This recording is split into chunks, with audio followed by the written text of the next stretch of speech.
Oh, hello. Welcome now to the Flow State, Mastering the Waves of Life webinar by the Institute for the Awakened Mind. And today is the 15th of June, 2024, and already 16th of June. It's my Sunday early morning because I am doing this from Australia. And you can see a beautiful icon introducing the topic, which kind of already symbolically gives you a hint what we are going to talk about.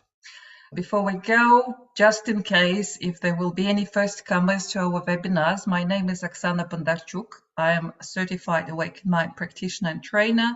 I've been Institute for the Awakened Mind online events moderator for the last almost 9 years, 8 definitely.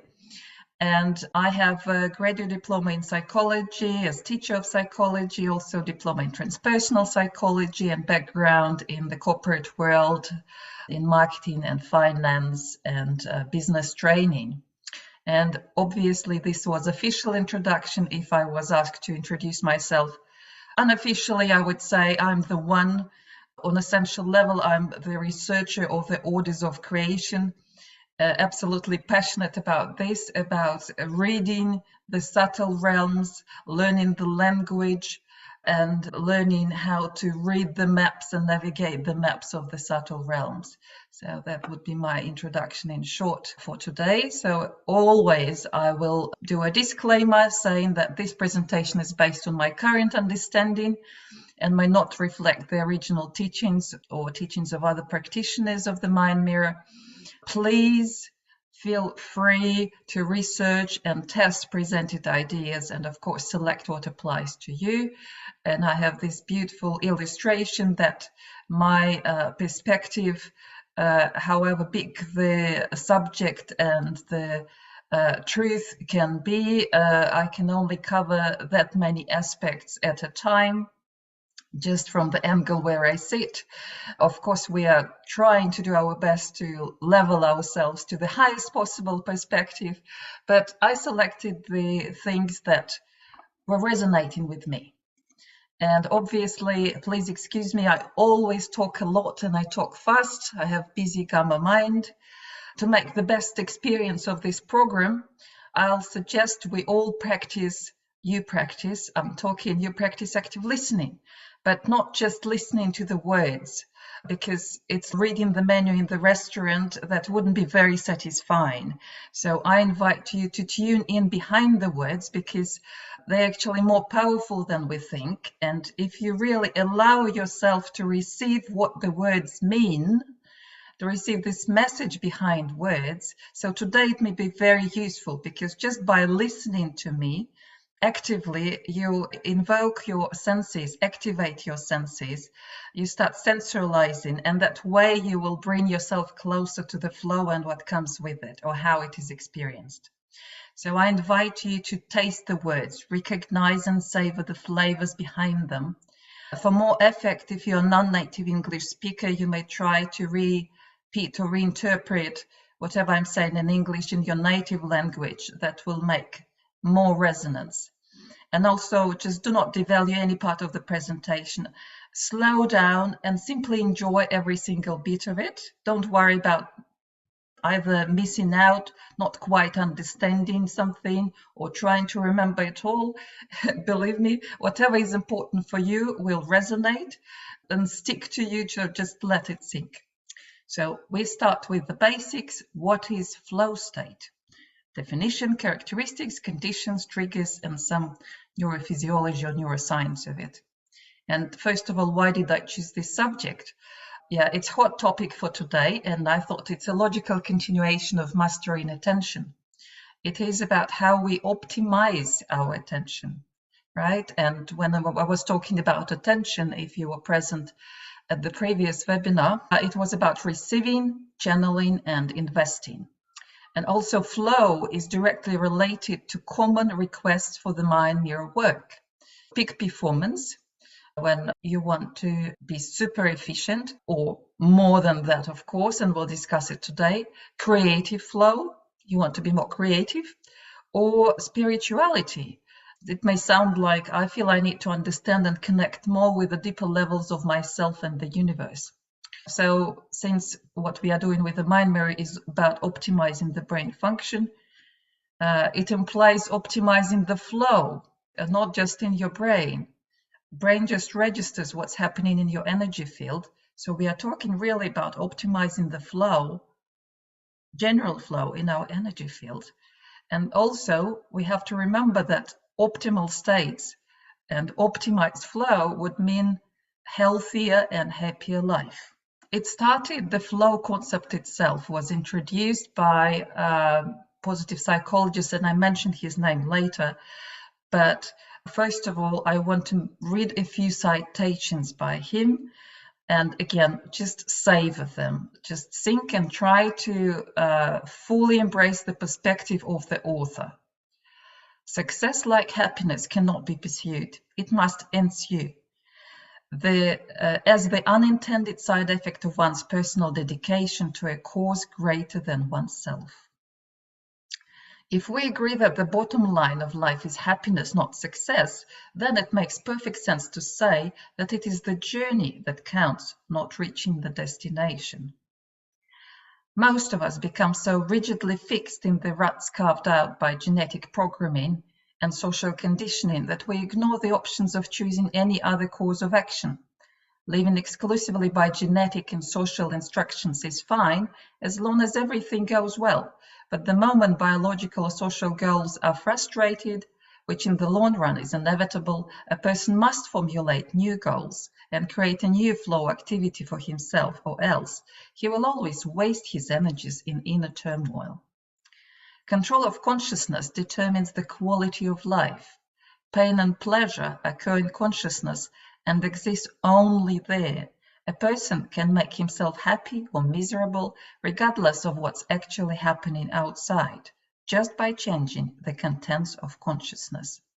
So these are beautiful citations and a chart showing that actually the income growing after the wartime, and showing that it doesn't matter how much money you have, how much income you receive, very happy people, they still rotate somewhere around above the average income, but it doesn't really change it. So it's all about something internal, something we can manage from inside. So all these words belong to Professor Mihaly Csikszentmihalyi. It's difficult to read. It's a pioneer of positive psychology and a father of flow theory. So he introduced this flow state. So what is it? It's a state in which people are so involved in an activity that nothing else seems to matter. The experience is so enjoyable that people will continue to do it, even at great cost, for the sheer sake of doing it.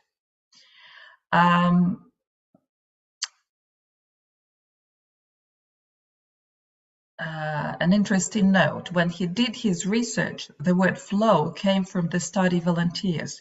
They said that they were picked up and carried by a current that completely controlled the direction of their thoughts and movements, and they could only relax and succumb to the flow, surrender to the flow. What other definitions or sides of flow might be hiding there just behind the very word itself? As I love the language and the hidden meanings behind the language, so this time I decided just to pick one word related to the flow, which is my native word in Russian, which comes from the word tok, current, like similar to electrical current. And if you try to decipher the meaning behind the word origin, how it's formed, you can see that it has 4 undividable characteristics. So it's about movement, flow or current, in its fluidity, continuity, so it's uninterrupted, in its totality, so it consists of subcomponents or may consist of subcomponents, and it's this engagement, immersion or surrender to something. And to experience this, I decided to offer you a little exercise. Right now on the screen, you should be able to see 2 GIF images. And one is the image of the seaweed in the water, and another image is of the dry tree being wrecked down by strong wind. Obviously, life requires constant adaptation and change from us. So being hard is important, but it's very energy consuming. And honestly, it's only required on short periods of time when we really need to make this step forward, express ourselves, protect our boundaries. But it's not there all the time, right? I would like to introduce relaxation exercise that will help you to feel a little bit softer. So if you don't mind, I invite you to close your eyes and start with checking the tension in your body. How tense is your body? Because obviously the more hard, the more tense we are, the less flow of life we can allow or receive, right? So how tense is your body? And how rigid is your mind? It's also important because we are stubborn and we might have quite a few outdated beliefs or ideas there that might need to go away and be revisited as life requires. Let's just soft both the body and the mind. This is the exercise to practice fluidity, relax, cool down mental heat and stubbornness, connect with the environment and feel yourself one with it. You just watch the videos. Now imagine your room is no longer a room as it is, but a big aquarium filled with water. Just feel this heaviness surrounding you, and you are no longer a human body, you are seaweed. Very flexible and almost fluid like the water around you. Feel yourself in the totality of your body, fully connected and tuned and moving with your environment, with the water, the world around you, very receptive and responding. You may even mimic or repeat the movements that you saw in the GIF picture before. Just make a few, these floating, easy movements. And now please come back and just register the change of your body and mind and make a note about degree of the softness inside. So anytime you need to cool down and relax, this is great exercise to cool down, relax, which also means slow down, which is important for the state of flow and for peak performance. So we move to the next slide, and these are characteristics of the flow state. Again, summarized based on the works of Mihaly Csikszentmihalyi. So it's all about intense and focused concentration on what one is doing. So it's really high concentration when you're fully in the present moment. Nothing else matters. You do it since you love it, simply for the process of it, and that's how Mihaly discovered it. Artists were creating beautiful art, but then they had no interest in it afterwards. They were just enjoying and deeply involved into the very process of creation. Then, focused concentration implies suppressing irrelevant stimuli, no distractions. You're really here and now. So when I'm saying this, I again remind and invite you to feel it. You're here and now, and maybe think of activities in your life where you were feeling the flow. Just try to come up with what will be showing up on the screen of your mind while I'm reading this. Merging of action and awareness. So it's like you're no longer the actor, you are the play, you are the actor, you are the director, you are all of it. Loss of reflective self-consciousness, reduced sense of self, which is important because obviously if you are overly controlling every single step of the way and judging every single step of the way, flow is impossible. So our inner critic and judge is on vacation, and there are no regrets about doing this. You clearly know this is the right thing, I'm doing it at the right time. It's a beautiful sensation. A sense that one can control one's actions. So on one hand, it says that you reduce your control, but on the other hand, you feel this sense of direction, your power and creatorship of your life, which is also important.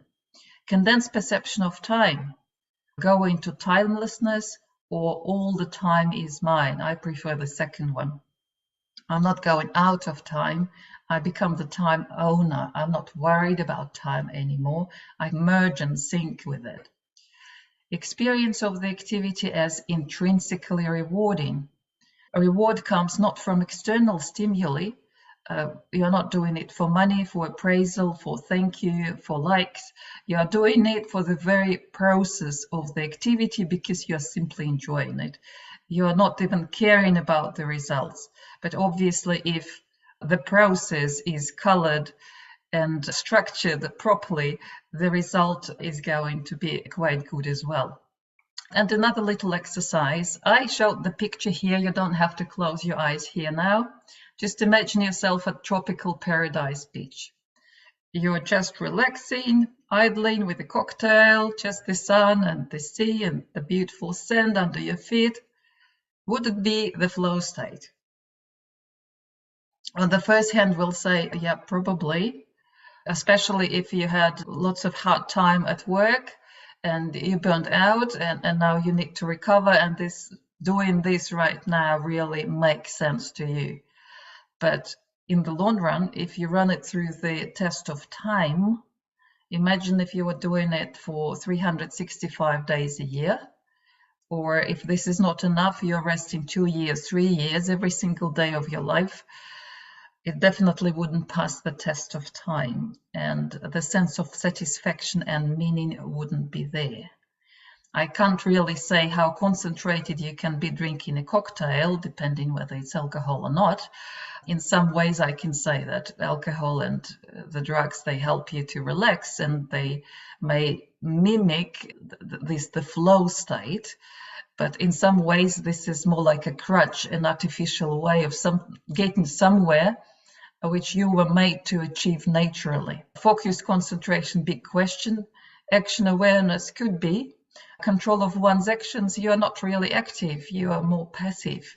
So really it implies being more active than just passive, and it's intrinsically rewarding. We naturally need to act in the end, because just expressing ourselves and some tension is also a natural part of life. So flow state conditions, again, as given by Professor Mihaly Csikszentmihalyi.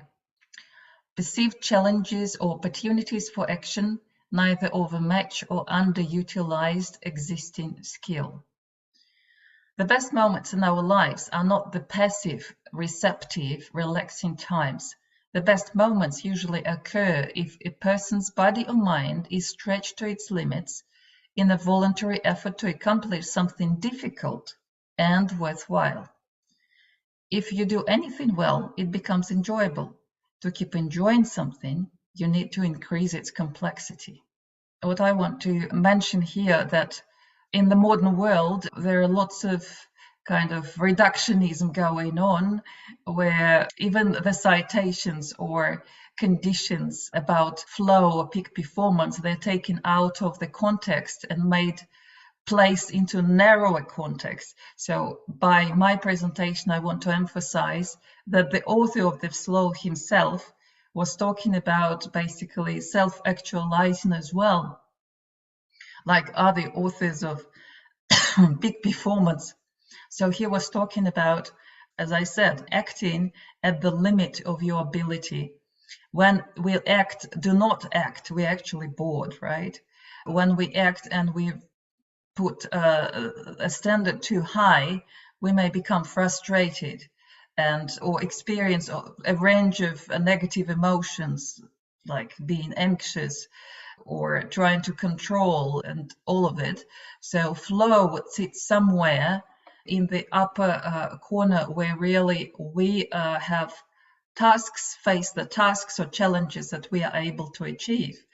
And then to keep enjoying life, we naturally need to grow and set new goals, more challenging goals, with increasing complexity. And as you'll see, increasing complexity of the goal will mean increasing complexity of our minds and our processing abilities as well, increasing our creativity, if you like. Flow state conditions, direction, goal. So the second condition is clear proximal goals. Again, the citation: the optimal state of inner experience is one in which there is order in consciousness. This happens when psychic energy or attention is invested in realistic goals and when skills match the opportunities for action. The pursuit of a goal brings order in awareness because a person must concentrate attention on the task at hand and momentarily forget everything else. Half a century ago, the Austrian psychiatrist Viktor Frankl wrote that happiness cannot be attained by wanting to be happy. It must come as the unintended consequence of working for a goal greater than oneself. I want to emphasize once again, it's not passive, and we need to set the goals, realistic goals, meaningful goals, and goals that are greater than just our own pleasure and our own satisfaction, goals for the greater good. And obviously many philosophers, psychologists, whoever were talking about this, many great minds. And to the left, I'll just showed levels of biological life, organization. And I talked about it in another program long time ago, that actually we have to remember our place in the life hierarchy. Everything about life belongs to a certain level or place. So it's important to take your puzzle and not somebody else's. And like cells in our body, or like atoms, molecules create cells, and then cells create tissues, and tissues create organs, and organs create systems of organs, and in the end we have the whole organism functioning. We have to remember that humans are also like cells of a bigger humanity, or cells of a bigger nature, or like important organ, a component for the whole earth.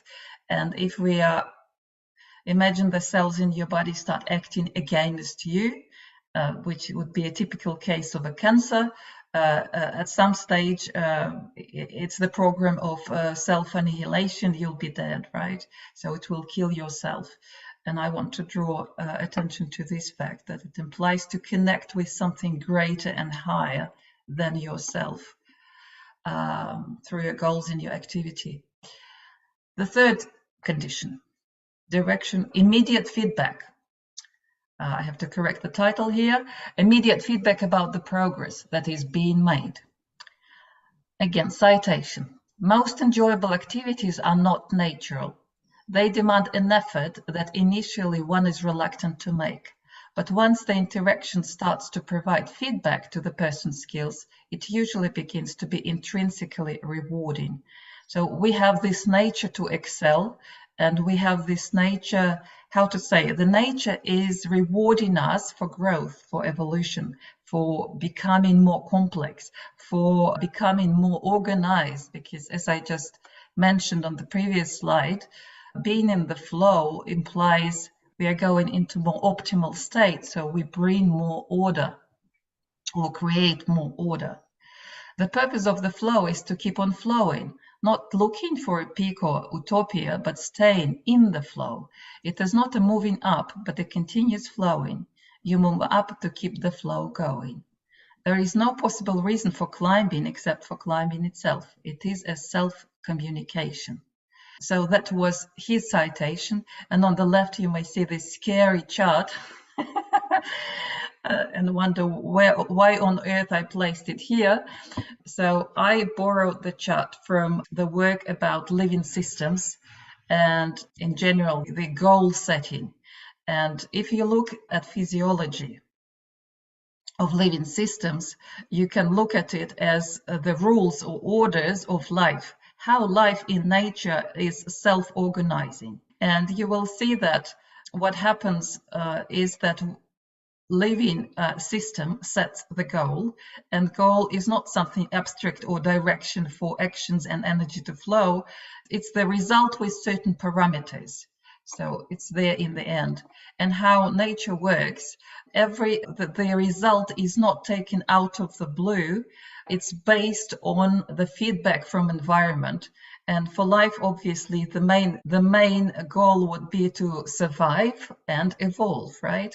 So how the living system can adapt to the existing environment, how a living system can procreate.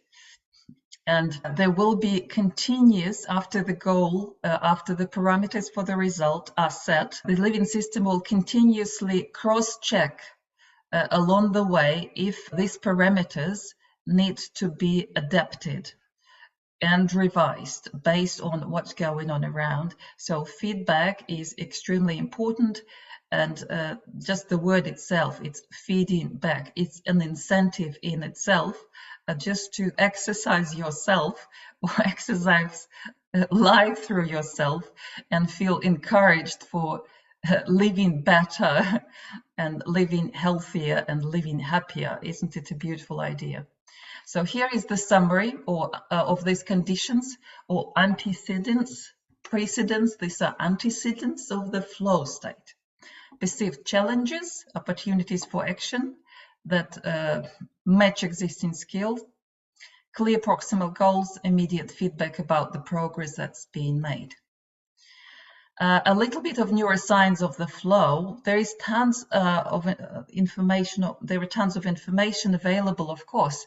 So I just decided to simplify it to maximum because obviously neuroscience will simply support all of these conditions and characteristics that I just named. It's just the kitchen, the background. So what happens? Intrinsic reward. Motivational systems activity will go up. So related to reward, this dopaminergic system. On the right, you can see the relators, neurochemistry involved.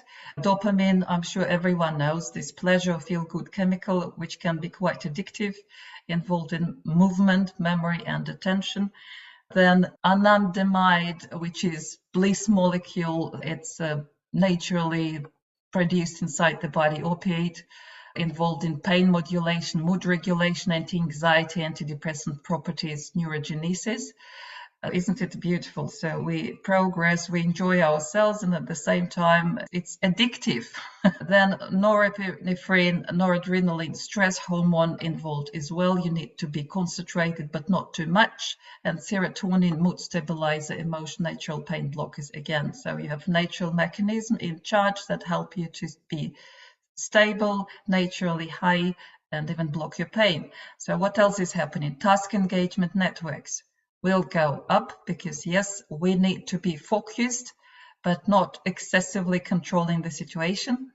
Attentional networks go up. Yes, our attention, like we are fully on, right? All our ears, eyes, and all our sensory channels are participating. We are holistically, so to say, participating in the activity.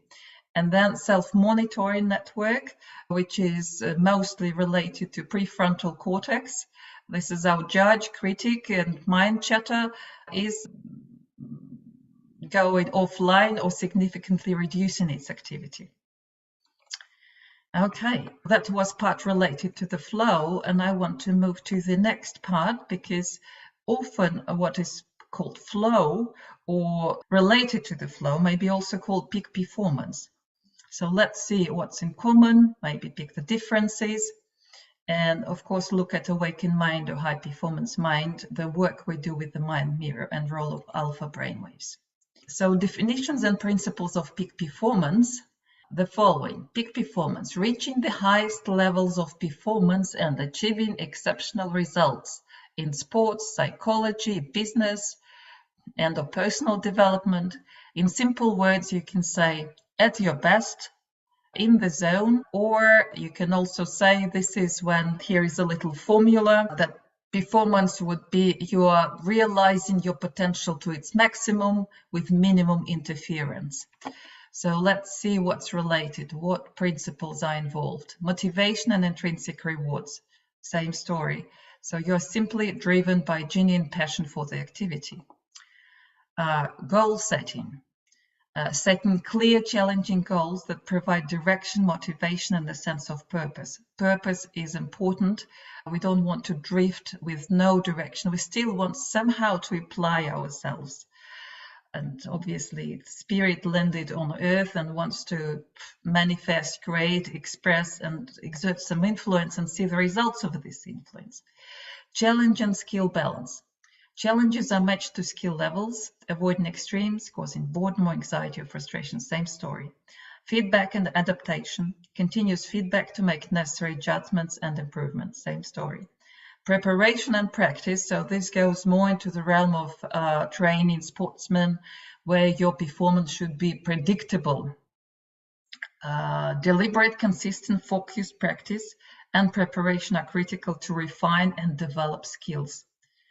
Mental toughness, ability to withstand pressure, overcome adversity, and stay focused on goals. So that's also something new which comes with training, and desire of predicted high result. Visualization and mental imagery, mental rehearsal of performance to create a mental blueprint for success. So here we can see that it's not really the principle. We jump to something which actually can facilitate the peak performance, one of the what to do things on the list. Optimal arousal levels, optimal level of arousal, being alert and focused but not overly anxious or stressed. So we talked about it, but just in different words. It's focused, concentration, but not overwhelming one. Resilience, ability to bounce back from setbacks and seeing it as opportunities for growth and learning. It's just managing the bumps on the road, again, for predicted result. And team dynamics obviously only relates to group sports or group activities.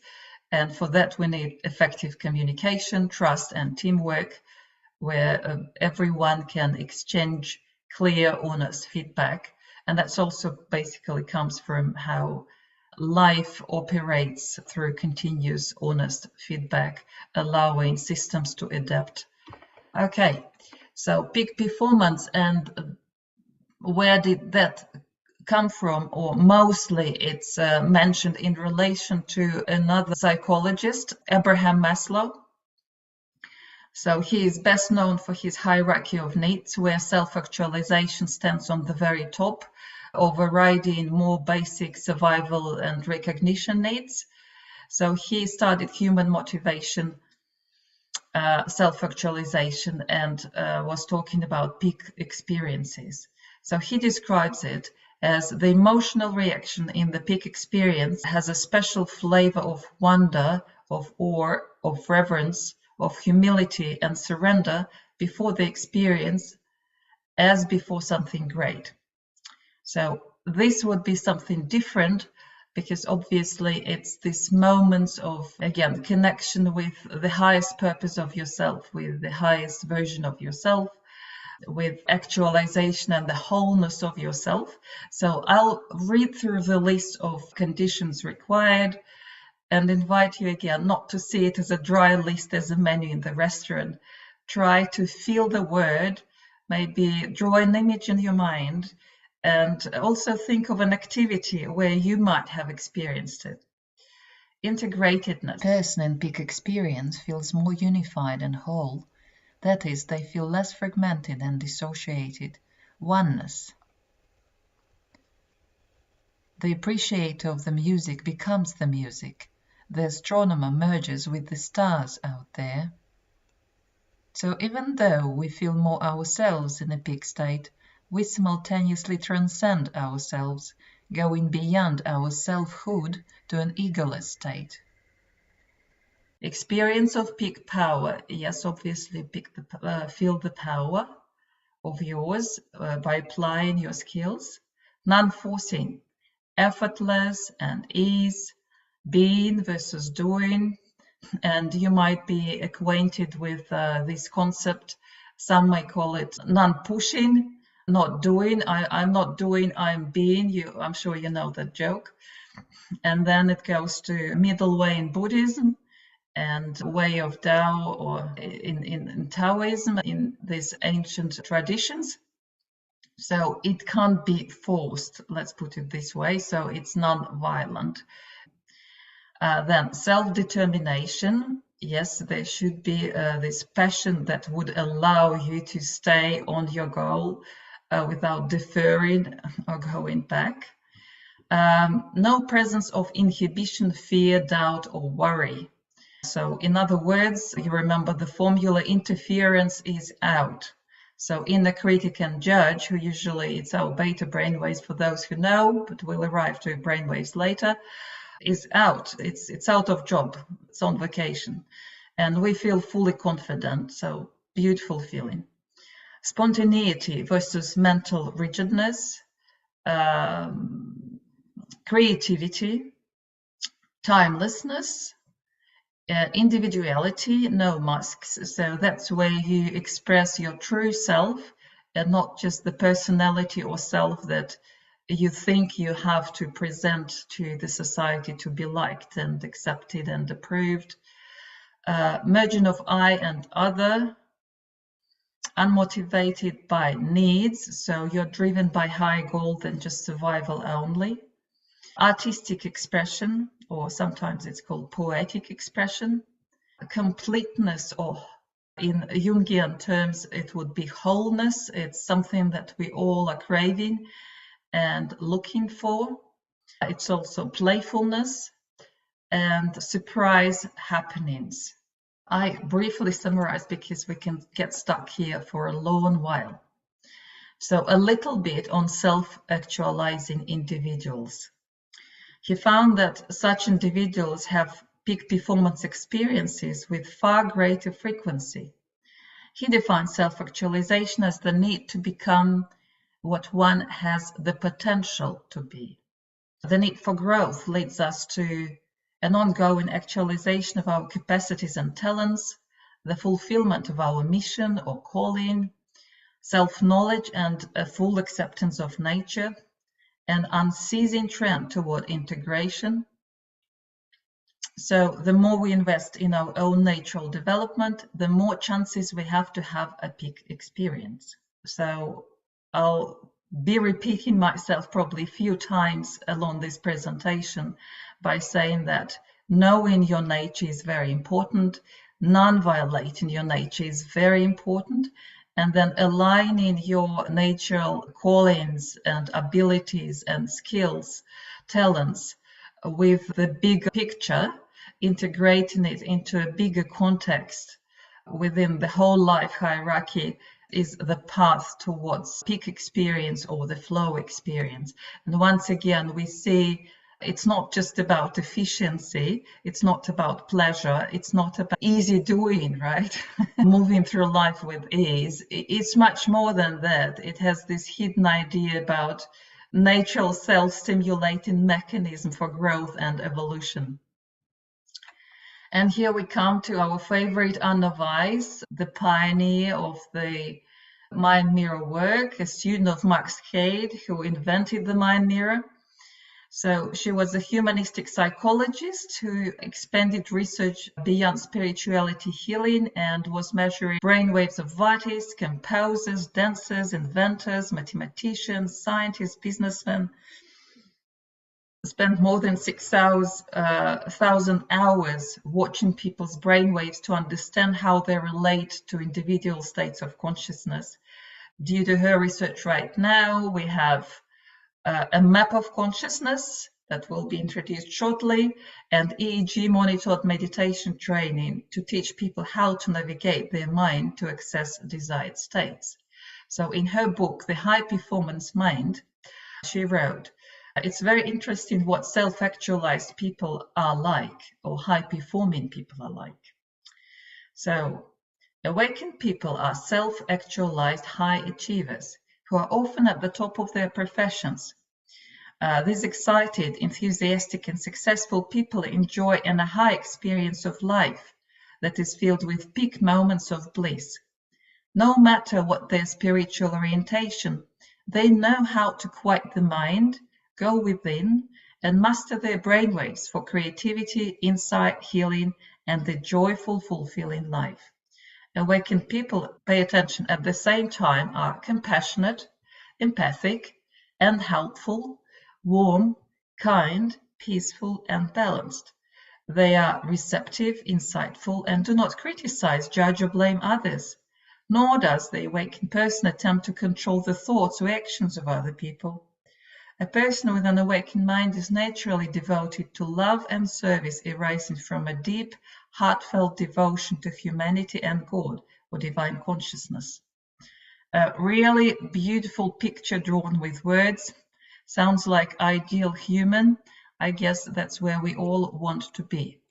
And now a video that most of the old participants would have seen many times, but I love it.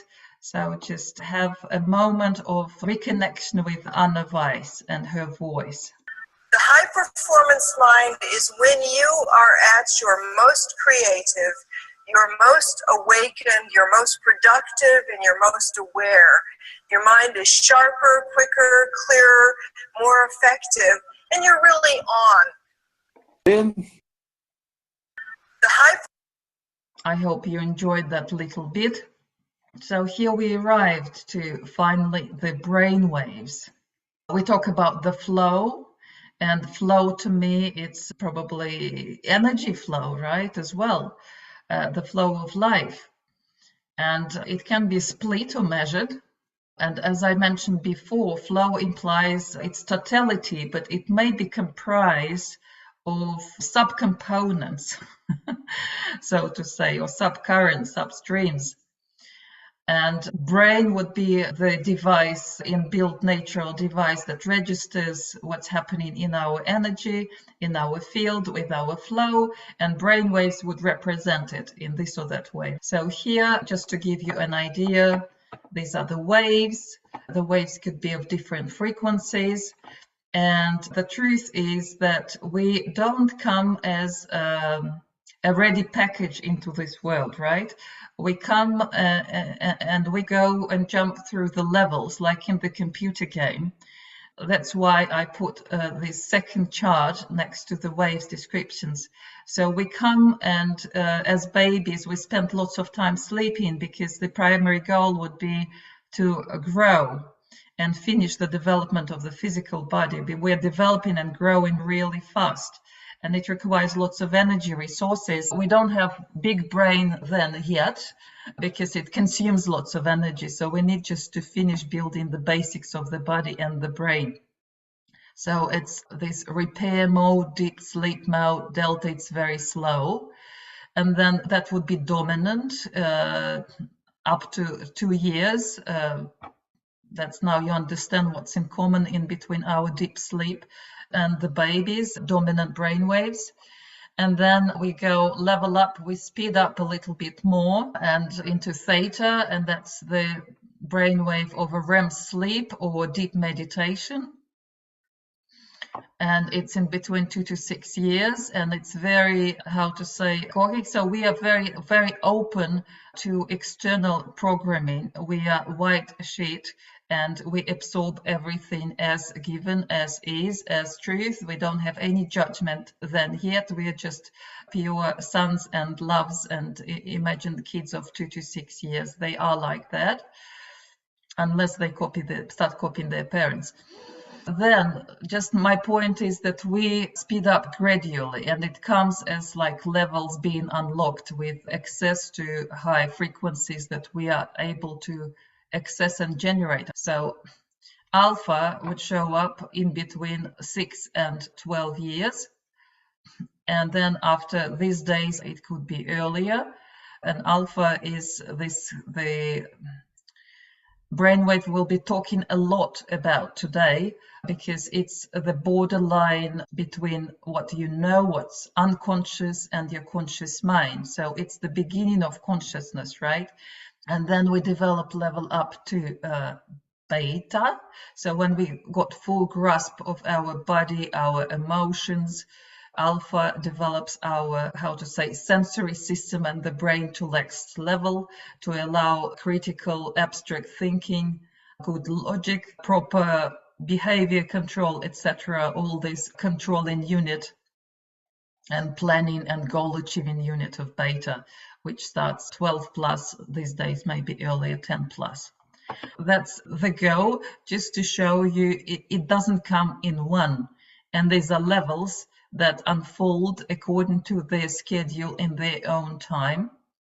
And gamma, I would say it's even faster than beta. It's okay, you arrived to your mature self. That would be, I call it energy restructuring of the system, major upgrade, processing system upgrade, or spiritual awakening, or Kundalini awakening, where basically you need to awaken to your spiritual self because you covered all the levels below.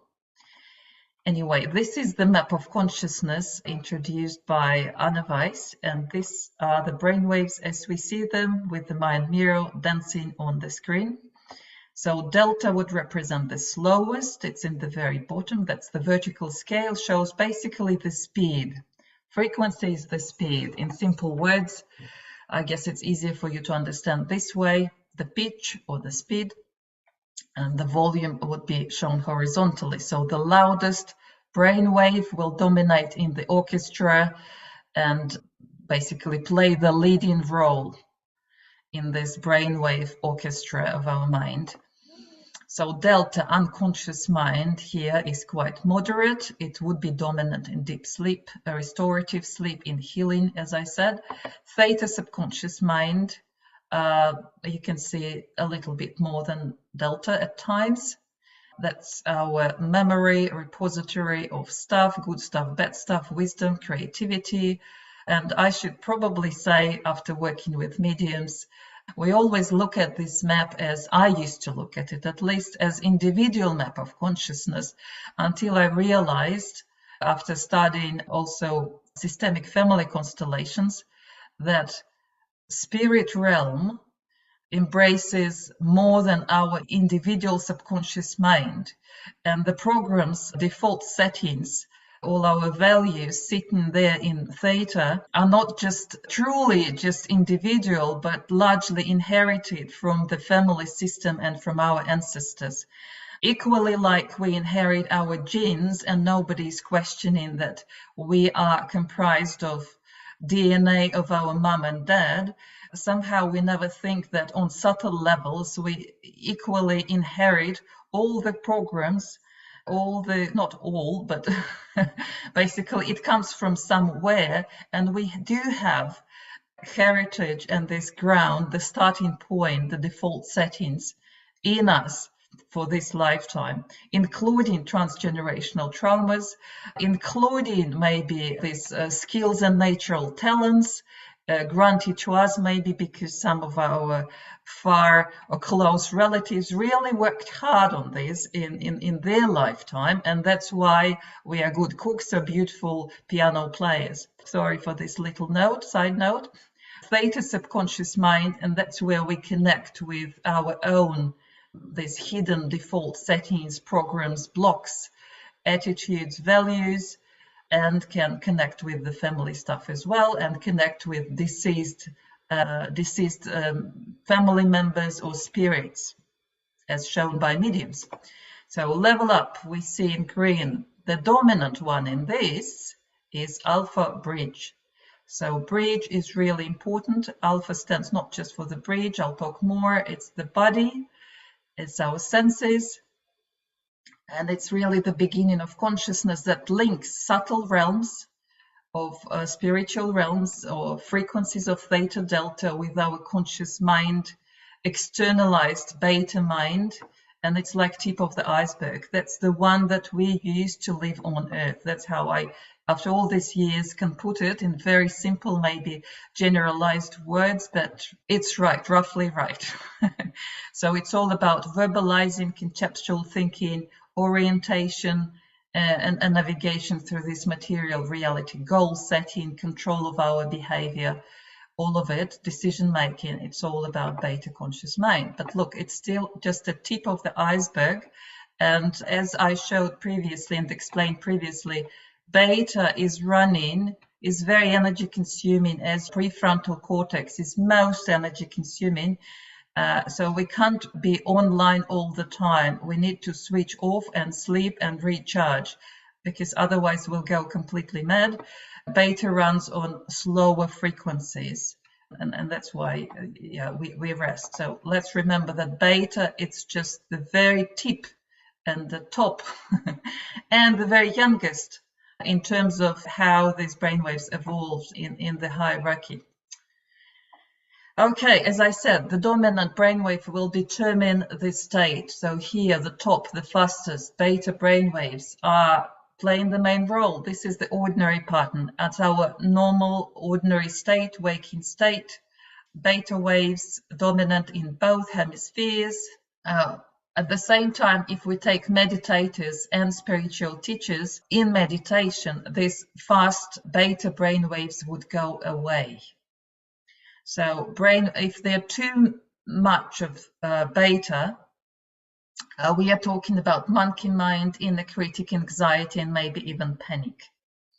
So it's disorganized pattern, obviously, and we remember for the flow, we need to have better, more complex organization.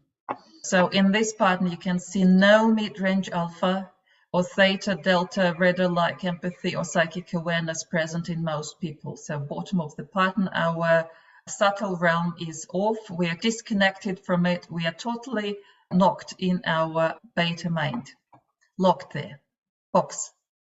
Beta is dominant of the Taoist, so that's what I really like, called this acquired mind, conditioned by our environment. Literally what you are talking about here, you're boxed just within limited space of all the conditions downloaded in you during your upbringing.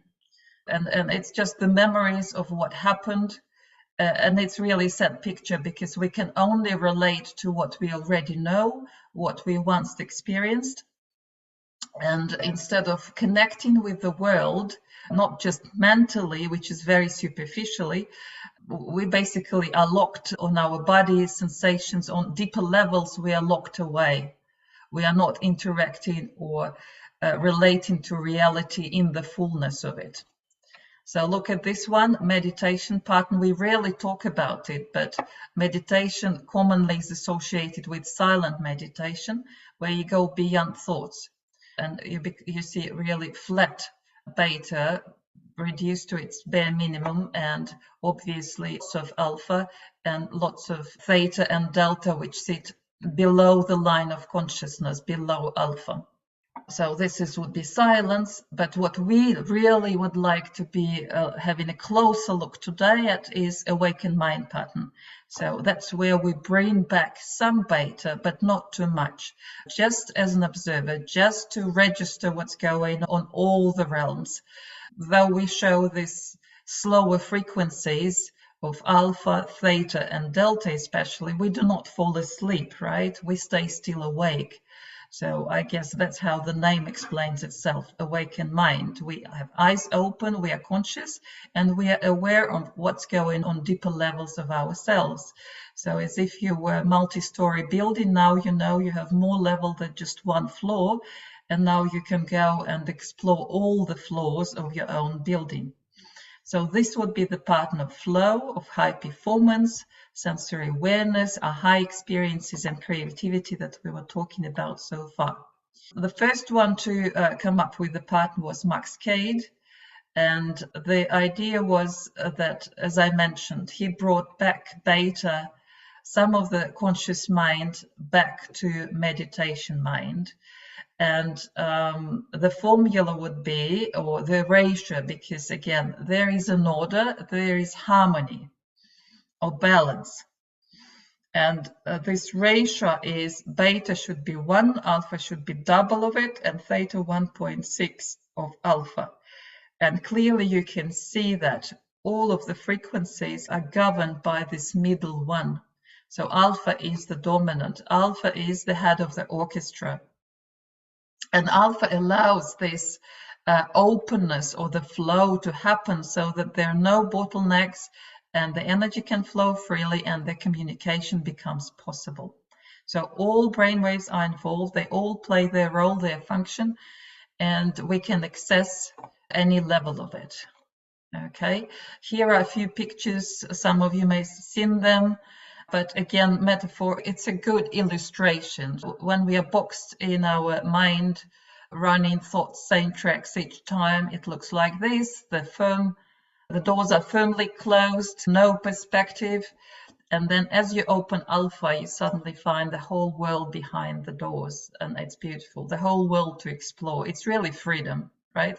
Freedom from ourselves, freedom from all these limitations, limited beliefs, and maybe outdated views and opinions and attitudes, showing the world, the true world is bigger than our mind.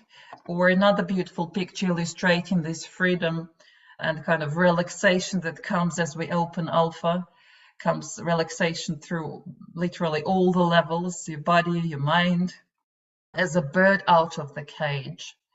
So imagine yourself going up, flying high. It stretches your perspective to another level, and it's definitely more freedom and another sensation from life. So I just covered these two patterns here, ordinary state and awakened mind state that we associate with peak performance or flow state. And last time, if you remember, I showed this slide already. So that's what we train. We train to slow down, get rid of unnecessary beta interference, and get closer to our potential, to the theta, and connect the two. Connect who we are on the earthly realm with who we are on the spirit realm, or as spirit on earth, and reorganize it and keep opening all the bottlenecks. If we continue further from flow state, we'll arrive to oneness or unity state, symbolized by this circular pattern called evolved mind.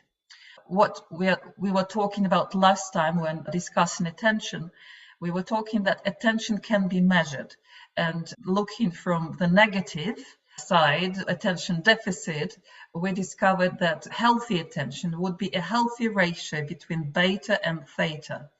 Beta, conscious mind, me as separate unit of material world, the projections of all my memories, and theta, subconscious mind, me as a fractal of spirit, present moment or eternal moment.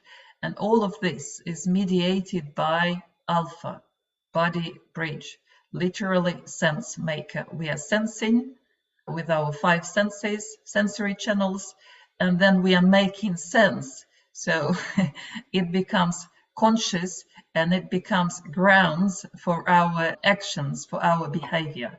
So let's explore alpha a bit more, since this is the key training brainwave for the peak performance or for the flow. Without alpha, this wouldn't be possible. So first of all, it's called alpha because actually these were the first brainwaves discovered, and EEG world, electroencephalography, started with discovery of alpha as the main rhythmical dominant wave in healthy adults, so ranging between 8 to 14 hertz. And as shown here, it starts its development from 7 years old and finishes around 12 years old. And to give you an example, like why it's not allowed to let kids cross the street until they're 10 years old, simply because they don't have proper alpha developed yet by then, and they can't make proper judgments or estimates or orientate themselves, because beta is orientation in the earthly material realm, so they can't make this time-space orientation adequately. With alpha, they can. In healthy adults, the dominant band, the dominant frequency would be 10.5 hertz, and it changes with age, and it's actually indication of your maturity and cognitive performance. So it's normal speed, optimal speed for your brain.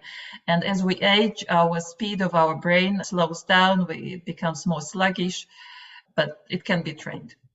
So along with beta, it's an index of maturity and cognitive performance, or knowledge-based consciousness and behavior control. I just gave a good example to explain that.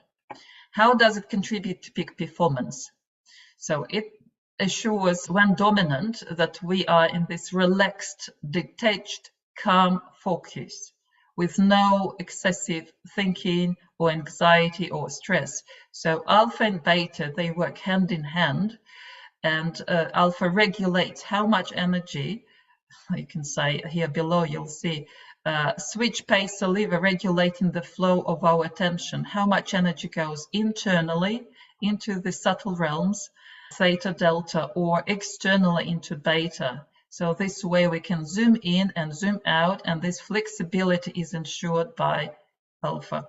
So it's gateway between conscious and subconscious mind. It's also our body senses, or I also came up with this metaphor, link between earthly, material, and subtle realm frequencies. Again, other contribution, increased creativity. Yes, we are opening to theta, we are opening to more than we already know in our conscious mind. That's how we have this flow, and we can create something we haven't done before, seen before. Reduced mental chatter, suppression of irrelevant stimuli. So alpha is also in charge. It's actually the main function. Recognize what's important, what's salient, and suppress what's irrelevant. That allows this focus, concentration, and ignoring of whatever doesn't matter. Improved learning and memory. Yeah, obviously it gives this sharpness, and it also participates in memory retrieving, unpack the information from theta memory storage, theta library, and bringing it up to beta for recognition. Neurophysiologically, it sits in the center of limbic system, or literally in the center of our brain. And it's thalamic, cortical thalamic. I'll talk about it in a minute. And function, there will be more next slides, but briefly, context recognition and adequate and timely response, suppression of irrelevant information or actions.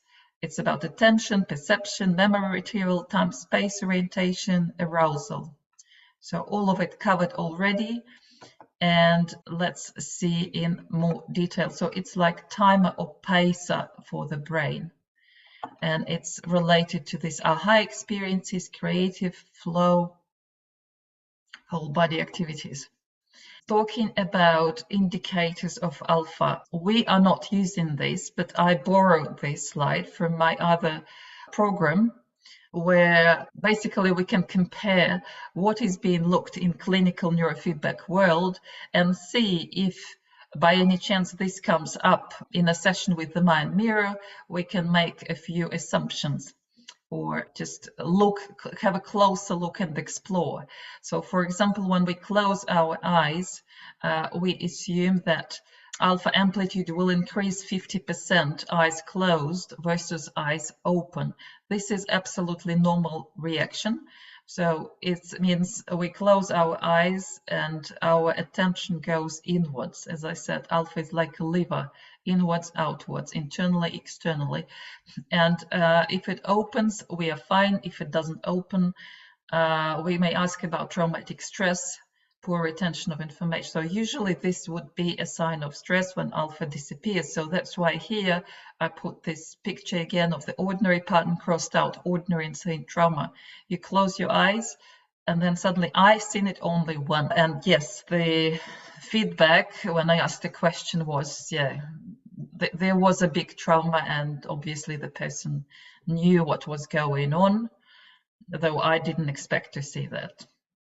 And then brain efficiency would be alpha peak frequency. If it's dropping below 9.5 hertz, we talk about mental sluggishness, so the brain slowing down. So what's going on? You're just tired, you didn't have enough sleep, and that's why you can't keep up with the high speed. As I said, high speed is very energy consuming, so you have to keep your tanks full and go into good deep night sleep to recharge your batteries to be able to perform well on high frequencies, because otherwise you wouldn't have energy to run on these high frequencies. So that was a short note that the flow of life, if we can associate alpha with life, and we can, as you'll see later, is being blocked by trauma. And this is how it can be measured, the fullness of it, the fullness of life. at the same time. So alpha is the key in regulation of arousal, organization of information, orientation in time, and goal-directed behavior. And during consciousness, a continuous dynamic interplay between alpha and other frequencies is defined by their harmonics and golden, as defined by their harmonics and golden mean relationships, exists that facilitates or prevents the concurrent activation of neuronal systems. Let's put it this way. Alpha sits in the very middle of the brain, as I said, in thalamus, and thalamus is the relay for sensory processing. And it has these projections, sensory projections, that continuously send information about all incoming stimuli, internally or external stimuli, to the different parts of cortex, which make sense out of it, right? Can decode and understand what's going on and take action, responsive action. So you can see these projections to the brain, so that's alpha. And the interesting fact is that the borders of other brainwave ranges can be determined by finding golden mean 1.618 frequencies relative to alpha. So it's central, and as I said, it's this head of the orchestra that orchestrates other frequencies in the brain, the time or pace keeper. And to me, peak performance means we are ready, we are flexible, we are open, alert to do the right thing in the right time. How do we recognize the right context and do the right thing by blocking out the wrong distractions or wrong movements, even wrong actions if we don't need it. So all of this is regulated by alpha. So once again, basically similar story. I wouldn't go too far and too deep. So here you can see just another drawing of these projections. And thalamus acts as a gatekeeper, coordinating the timing and distribution of information to the rest of the cortex. Each thalamic nuclei projects to specific portions of the cortex, which in turn project back to the same thalamic nuclei, which form a feedback loop. So we are talking about this feedback. Alpha thalamic cells have intrinsic ion channels that allow these cells to oscillate at approximately 10 Hz, excitatory to cortex activity when at equilibrium. Alpha would keep the normal good speed or pace for the working mind, defining harmonics for other frequencies. And then it would mean we are slowing down. So any excitation is inhibited. The opposite would be if we get more excited, more aroused, that would turn into beta, and we basically are wiped out, hyperpolarized. We can't get aroused anymore at all. This deep delta sleep. So in some ways, even other frequencies can be interpreted as slowed down or sped up alpha. Okay, attention, alpha functions.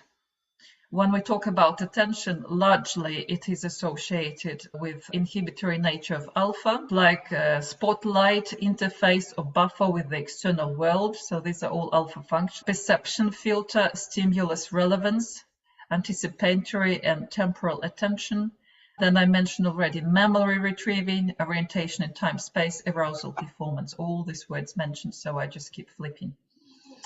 A few more things, because when we talk about peak performance or training peak performance, once again, or flow state, the same, we talk about better organization, more optimal organization.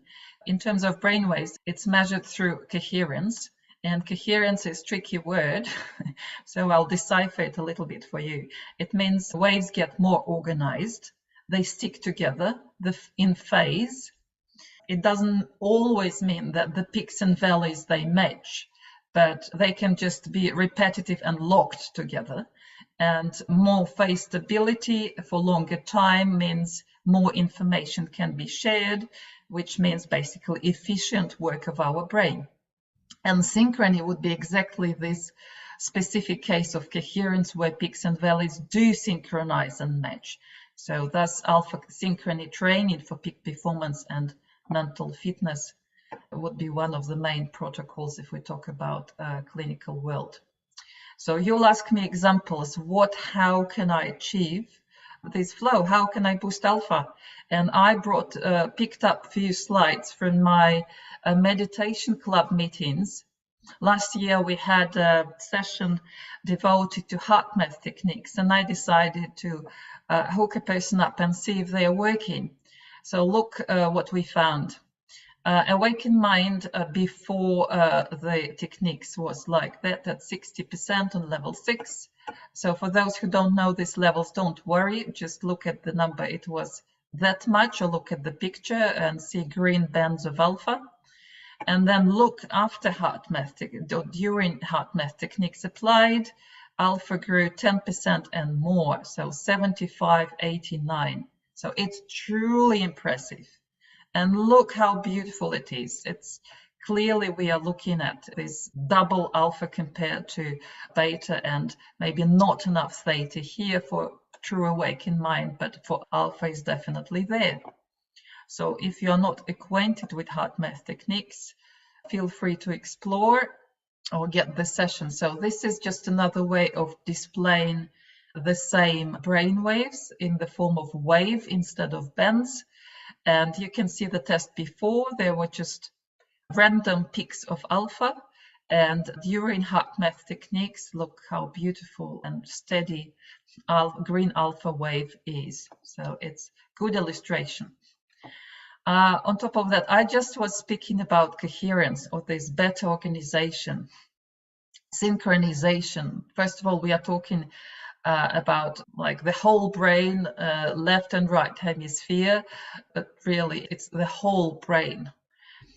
So when alpha gets symmetrical and synchronous, it is associated with improved memory, better mood, clarity, heightened creativity, and relates to somatosensory attention and mindfulness.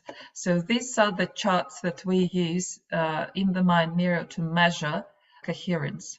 So if 0.8 here allows us to see where the coherence sits within which brainwave range, and then to see if coherence was changing over time of where it was sitting. So it was clearly sitting above this high level during heart math techniques, and it was sitting way below. If I drew the line, it would be here before the test. To me, it's just a visual representation that the brain is coming into more optimal state and better order. I put this here to remind you that if you are really into neurophysiology, want to dig more, I made this series of programs about all brain waves, their origin and function. So you're welcome to watch it. All the videos are in our video gallery and YouTube channel. And let's talk more about alpha triggers. What else helps us to generate alpha? Here is a slide from one of the clients. Here you can see alpha on the baseline, and here you can see alpha when he was prompted to withdraw from the thoughts. We have the whole meditation by Anna Weiss that trains to do that. So alpha production opens. And then look, here is more. Relax the tongue. It's a classical trick that I'm sure everybody knows by now, because when we think, our muscles in the mouth move, muscles of the tongue, they move, even in the back of the tongue, maybe slight movement. If you relax that, that helps to block your thought process, your thinking through physiology of your tongue. And then, of course, breathing. And then there was an exercise where you were writing down your thoughts so they don't distract you, and then withdrawing from your thoughts. So withdrawing from your thoughts clearly with this green wave leading, it's the leader of all. But as you notice, breathing is one of the things that helps to increase alpha. So here we come to a little exercise, breathing exercise. I call it elongate your breath wave exercise. So our life is about changing the cycles, right, of tension and relaxation. It's like inhale and exhale. So we relax and then we act. We equip ourselves, fill out the tanks, and then we move, and then we act. So our life starts with our first breath and ends with our last breath. Breath clearly will always be the indication of our life energy flow. So right now, you may close your eyes if you like. If you don't feel comfortable doing, that's up to you. So right now, focus on your breath. Not just focus on the breath as breath, but allow yourself to reconnect with the flow of life within you through your breath. And if you walk in with your breath, or if you see or imagine your breath being drawn in the form of waves, like maybe the brainwaves that I showed, the very first slide with the brainwaves, where they are depicted as waves, could you elongate these breath waves? Could you emphasize your exhales and make them longer? Could you pace your steps or your breath waves more evenly? Let the air coming in take more space in your body, going the whole way down to your belly. Feel this air coming in. Feel the spaciousness inside of you. Feel these longer waves, like waves of the ocean. You inhale and exhale.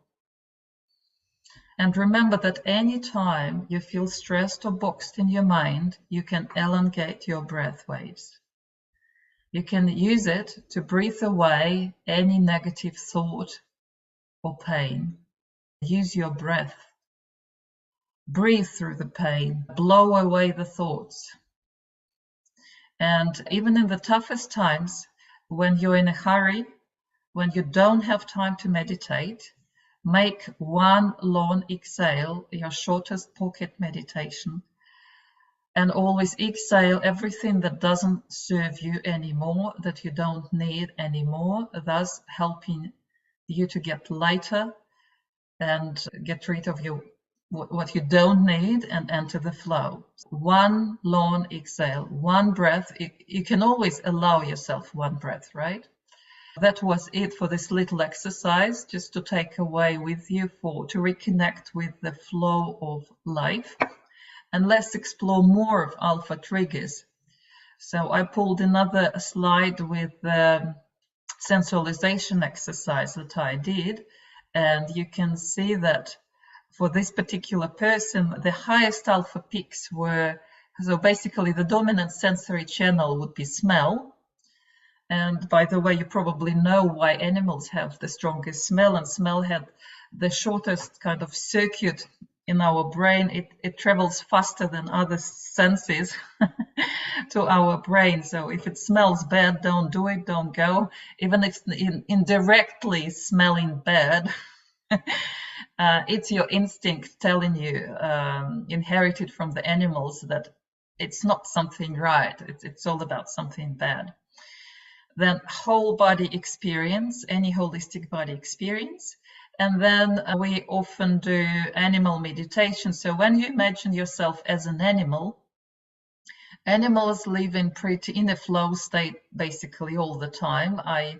They stress in only around humans, if humans are stressed around them. And somebody wrote a question about dolphins to me in relation to flow state. I don't know that much about animal brainwaves, and dolphins in particular. I know they're very smart animals, and they do beautiful things through their frequencies, healing children, healing people. But just imagining yourself as an animal sometimes can trick your mind and take you into this state of beingness, not doingness or strugglingness, which would be more beta, locked state, not flow state. So animal is another key, animal experience. And in relation to whole body movement wins, I put it here. So look, I pulled out the dynamics from the sessions with one of my clients. And after doing sensualization exercises, I picked a few, say, key activities that generated best scores and then decided to test them in secret. I was just measuring brainwaves and asking him to think about one activity, second activity, and third activity, and then give him the feedback, what is the winning activity out of this all. So for this particular person, cycling, look, all the scores, awaken, AM stands for awaken mind. Out of all the sessions we've done, him thinking about his favorite physical activity involving the whole body would kick him in a very high and beautiful state. I can say flow state. Awaken mind, 93. Evolved mind, 80. It's the highest score out of all the sessions. And gamma synchrony, it's basically same awakened mind with faster gamma brainwaves on top, so 95%. So all the scores were the highest. After illustrating this, I want you to do another little exercise, whole body exercise. For better effect, you may close your eyes, but it's not necessary if you feel uncomfortable doing that. So think of any body activity you enjoy most. The activity that involves movement of the whole body, not straining, but enjoyable, and the one that makes your blood move, that brings joy of life flowing through you. It shouldn't have rigid movements like in the gym or aerobics. It has more freedom or spontaneity in it. So feel doing this activity easily, sliding or flowing. It could be walking, cycling, dancing, swimming. So imagine yourself doing this. Imagine yourself fully enjoying your body in its totality, in its movement, in its exercise. And to enhance the experience, you can imagine doing it with your favorite friends in the best setting you can imagine.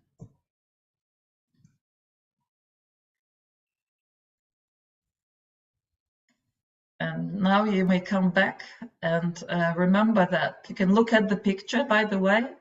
The picture shows mountain skiing person sliding down. And that's exactly what I often see in my dreams. And it's this sensation of ease and sliding and flowing, which is important. So remember that this is the exercise that will take you to a more optimal state. And when you're facing a bump or some, I don't know, abrasive phase in your day, moments, this is the exercise that could help you to break through and rebalance and open the flow. So I called it whole body exercise, or literally any whole body activity that you truly enjoy. And here I put together alpha landmarks list summarized from my meditation club sessions. So landmarks, they are the same triggers. So it's one of the core concepts in biofeedback and awakened mind training. It could be a word, phrase, image, symbol, concept, or body sensations that is produced by the meditator's subconscious during meditation as a representation of a felt state of awareness. So it's a trigger or a key, the key that opens or leads you faster to the state. And interestingly enough, I decided to just slow down and analyze frame by frame, analyze the responses of our brain to the guided these prompts in the meditations. And besides what we already know from Anna Weiss's teachings, from our training, I found quite a few more things that Alpha was responding to. So let me read this list to you and just tell you that just you imagining these things right now as I'm reading this will also help you to open the flow. So Alpha responds to letting go. So we're letting go of control in the first place, right? So beta is relaxing as we're letting go. Receiving, flowing, open, allow, accept. So this is interesting. It comes with being open and acceptance. Then breathe, anything related to breath, be it in-breath, out-breath, inhale, exhale, anything related to relaxation and rest, anything related to our 5 senses and prompts to sensualize, taste, smell, and vision, any movement, relation or mentioning of the body. Then feel, emotions calm and clear, opens good big alpha. Then, very interestingly, the word life, vitality, health itself, as if alpha knows that it's all about life, vitality, health, would trigger alpha to open or to open more. Again, flow and change, happiness, friendliness, and then such word in itself, attention, perception, imagining nature environment, then anything we enjoy, place, activity, or relationship. Then this connecting movement, I called it reaching out movement, when we are getting in touch, communicating, reconnecting, it's all happening through alpha. And then the very word time and present to yourself would be about alpha. Power within, which I thought is relevant to the flow, is more relevant to alpha theta. It's more relevant to that evolved mind, to the next stage when we have more theta and less bottlenecks. A few more pulled out slides just to illustrate that. Just response to attention. I know it may not be accurate, but when you see it so many times again and again, and with consistency, it starts making sense. So strong, when we talk about survival versus creation, survival, lots of beta on the left, no alpha bridge. Creation, look, more balanced brainwaves left and right, in the left and right hemisphere, and alpha bridge started opening up, and slightly more, not slightly, even significantly more if you compare theta in the left hemisphere. Significantly more theta. So feel the difference. Just the words itself, they trigger responses in you. Best friend, oh, beautiful alpha. And look, I emphasize here amplitude, or the loudness, 24 microvolts. So alpha is 3 times bigger than any other frequency group on this snapshot. All others are like 6 microvolts. Alpha opened up to 24. Best friend, thinking of difficult situation versus feeling of ease. Thinking of difficult situation, beta increasing, theta dropping, feeling of ease, and that's the feeling associated with the flow state. Alpha plus theta go up, and we start approximating the circle, so we are opening the bottlenecks, right? So this means approximation of the evolved mind. Flow from highest intention. I found it beautiful as well. Stay with the flow of your highest intention.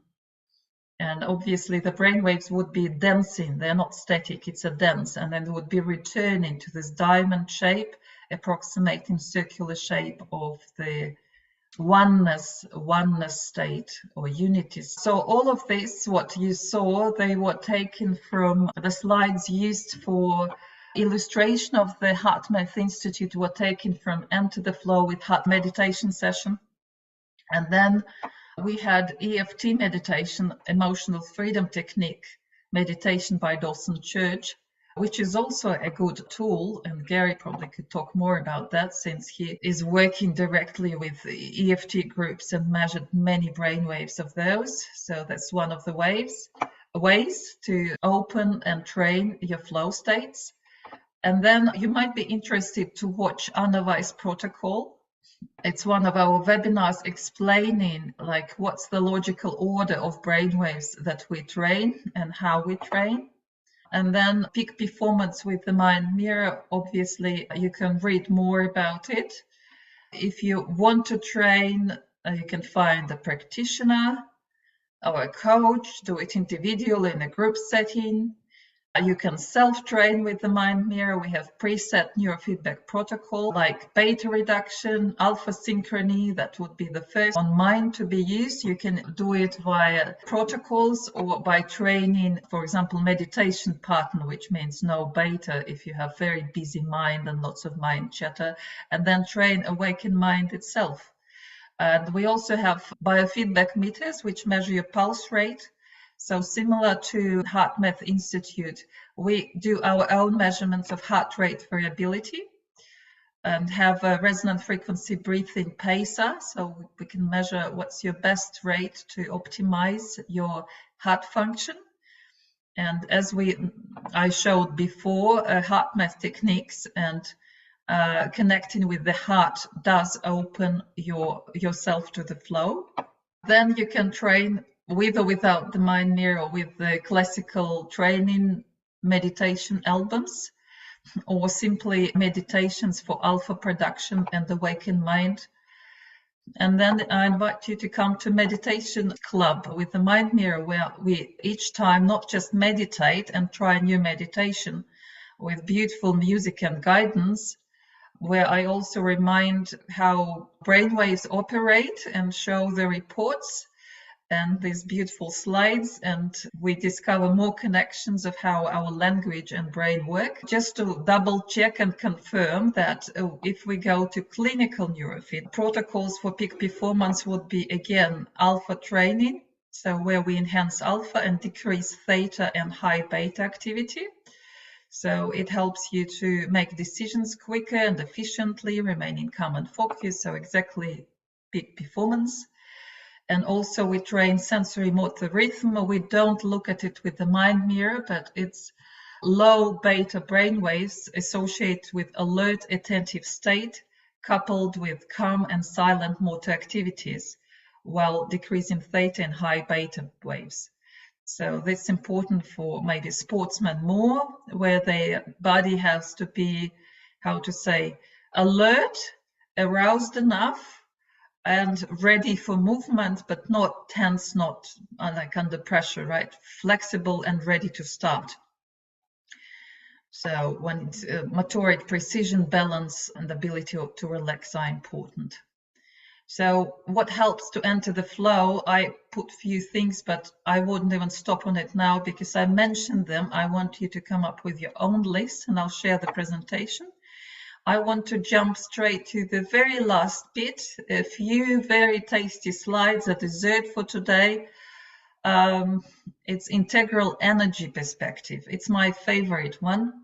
I'll talk a little bit about Ken Wilber and key principles of energy perspective, and my own kind of definition of flow to summarize all the material from today, and a couple of alternative views on how we enter and sustain this flow. This will be taken just a few slides from the program Wake Up and Grow Up that I did last year during Meditation Club. And probably some of Ken Wilber already. So he's a great visionary thinker, literally genius, integral theory of everything. So he combined spiritual, scientific, philosophic traditions all in one. He is master of drawing tables and charts. So nothing is left behind and everything is integrated. To put it really simple, I will skip to this slide and say that his main integral approach is about all-embracing and transcending principle. So if we look at our brainwaves, it will mean that, as I explained in the very beginning, we start with delta and we gradually unlock different levels, or we move to faster frequencies. We are able to operate on those frequencies. But as we grow, we don't cancel previous levels. We still embrace them and transcend them. In optimal performance, we don't knock out everything that happened before. We have properly integrated delta with its role to play, theta with its role to play, alpha, and beta. in some other way, you can say that we still have the child inside of us, inner child somewhere. We still have a teenager, adolescent, and adult, and we embrace it all. One doesn't cancel the other. So I absolutely love this integral principle, which also shows that nobody is better or worse.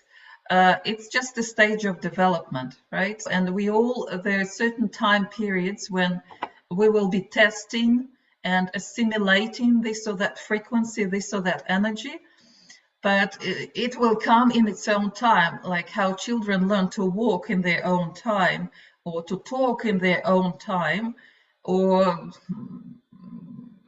it's quite logical, right? Or vegetables mature and ripen depending on their type. So there's nothing wrong about that. And clicking back, I want you to reconnect, because since we are talking about flow, and flow is also connected to happiness, just a quick moment about happiness from Ken Wilber. The definition of suffering is life lived apart from spirit. And the definition of happiness or fulfillment is life lived as spirit. It's the same life, it's the same universe. It's, are you one with it, or are you separate from it?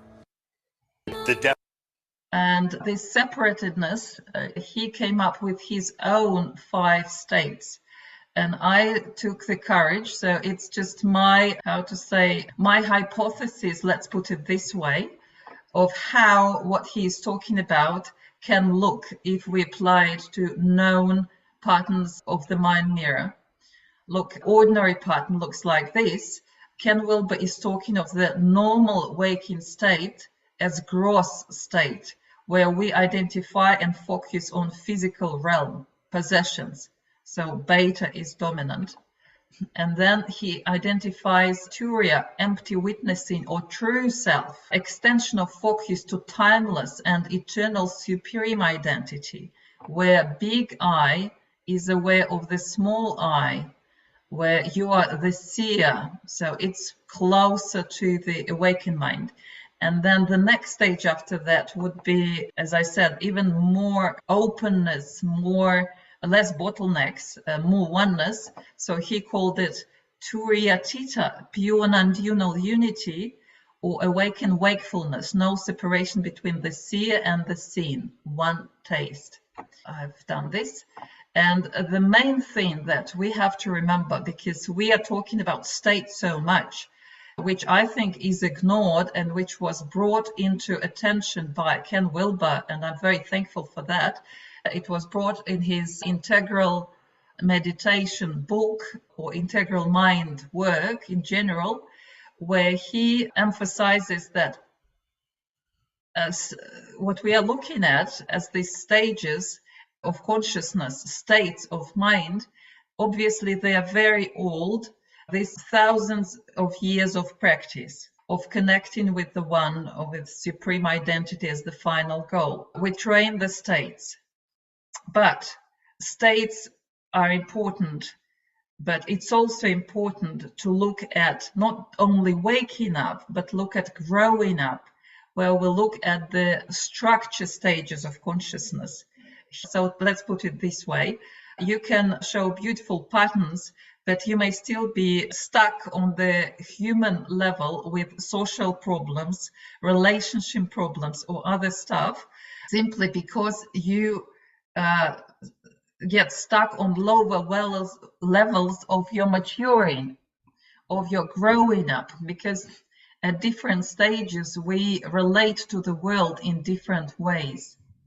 And the goal of maturing up, growing up, is important because it's about more developed, mature, inclusive, and healthier person. So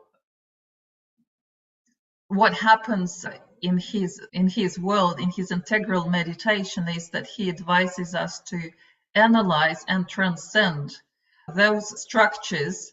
Let's put it this way: default settings of our mind, default programs and limiting beliefs that are no longer working for us. They have to be refreshed and re-updated. as we move through life. And here is a bit crazy chart, absolutely, I know. But what I personally didn't like about peak performance, because I found that there is a flavor of just the structure which sits not very high in the hierarchy. It's achievers or competing Superman world, which still implies that there should be winners, there should be losers. I'll have superpowers, I'll do meditations and mindfulness training to beat my competitors and be the best. So there is this unnecessary war going on, where one of the highest stages of maturity would be the stage, integral stage, systemic stage, where basically there is nothing wrong about any stage below. It's just still below and there is still way to go. It can be transcended to the level where you are spirit as a living force. So I just leave it there to sum up because we're running out of time. And this is, as I said, mature, more systemic. It's accepts significance and value of all previous levels. It's integrated, holistic, systemic, more sophisticated, more complex. And as we move from less complex to more complex, more organized brain functional structure, that's part of our evolution. And it's still holding open to any future developments to accelerate the coming of new age. So I'll just leave it there and show, like, look, keep in mind that life is really a flow of this creative source energy. We don't generate it. We receive it, transduce it, and transmit it further. So the more life we are able, the more energy, the more flow we are able to receive, and the more with less distortion we can digest it and channel it and transmute further, the easier our life's supposed to be and more enjoyable, richer as well. So creation, to me, creativity, it's a natural quality of expression of life energy flow, where love wants to bind things. Life and love, they come together. Life as electrical current, love as magnetic field created around this current. And life wants to create and try more and more iterations, experience with new forms, with new applications on the earthly level, and grow its perspective. And I absolutely love this illustration by Alex Gray. So look, it's an open channel above and where it's going, and it will be related to the final exercise that I'll ask you to do in a moment. So attention is our main tool, a magic wand that helps us to direct the flow of our life energy and amplify what we want to amplify. So all these concepts are summarized in my program, Energy Reading and the Mind Mirror, available in the video gallery and YouTube channel. So I wouldn't stop here. Health, as would be balance, and closely connected to the very notion of life itself as well. It's like flexibility where there is nothing stuck, permeability, high receptive capacity for the flow of life, which comes also with responsibility, adaptability, and creativity. It's basically healthy. That's what healthy is. And the definition of flow from integral energy perspective to me would be alignment with the high order of life-love flow, circulating maximum of energies with least distortion, being co-creators or manifestors on material realm. And in one short phrase, I could put it as, I am on my path, I am taking the full volume of the channel who I am, or you are in a flow when I'm in a flow and my soul is singing. All of this implies we sense high order of creation or life principles. We recognize our place in the interconnected hierarchy and order. We comply or agree with these principles. We sense the trends where life is flowing now, and understanding our earthly and spiritual nature, our talents, we make best well-balanced use of the given resources for the best interest of all life. So we remain flexible, open, ready to learn, adapt, transform as life changes and requires. And as a result, we enjoy the support from, I don't know, higher realms, coincidences, experience more luck, easier growth.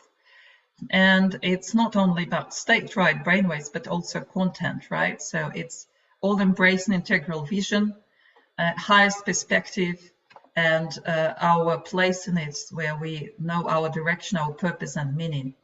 We are 4 minutes late. I hope you will allow me maybe 5 more minutes. I'll do my best to talk about this because I think this is extremely interesting.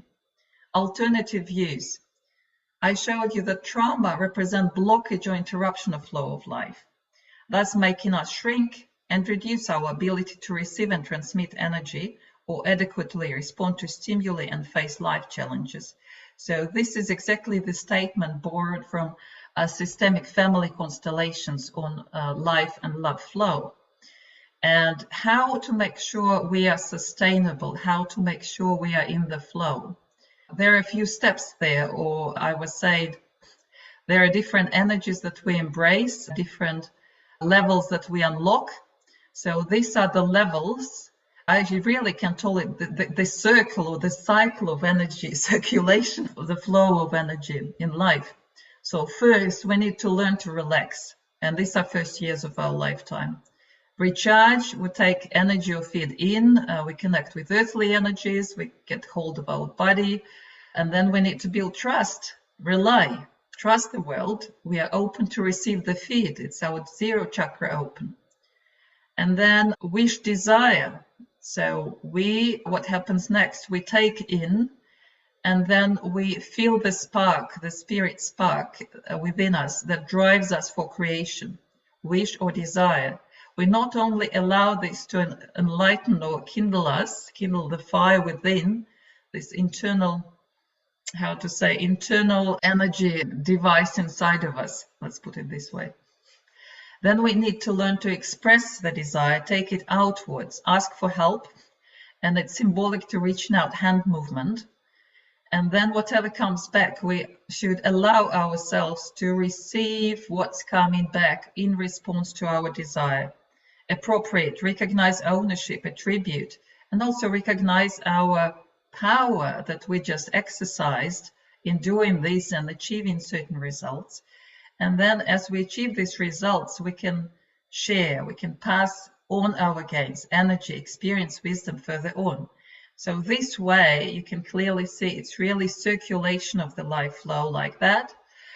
We receive, and then at some stage when we are ready, we pass it on and go to the next level and go to another kind of spiral turn. And obviously, after definition of health, we know it's imbalance, and imbalance, distortion on any level would indicate problem with the life flow circulation. So this was one of the alternative views. And another beautiful alternative view comes from psychoastrology, which basically tells the same.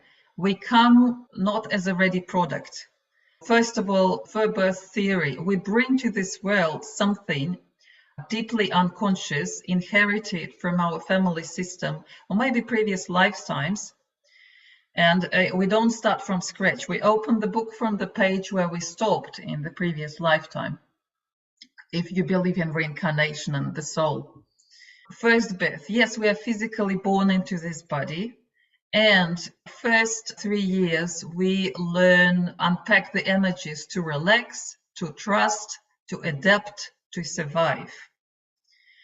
And then we go through the second birth, and it's another level unlocked where we separate from the mother, where we learn about our unique self and try to discern, discover the spirit spark inside of us, what's valuable for us, what we can do forever that will energize us. It's exactly that key secret, I don't know, call it natural calling, that takes you into the flow and returns you into the flow and sustains you in the flow.